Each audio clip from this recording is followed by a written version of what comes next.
మీ అమ్మ అప్పలు ఎట్లా చేస్తుంది? అప్పలు ఎట్లా చేస్తుంది?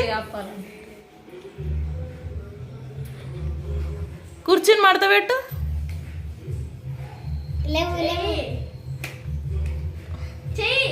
పెట్టు మడత పెట్టు కూర్చుని. మీ మమ్మీ ఎట్లా పడుకుంటుంది?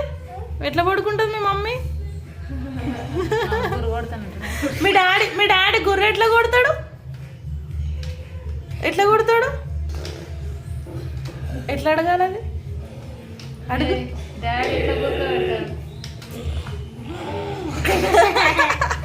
మీరందరూ ఆగండి. ఎట్లా మీ డాడీ గురుకు ఎట్లా పెడతాడు?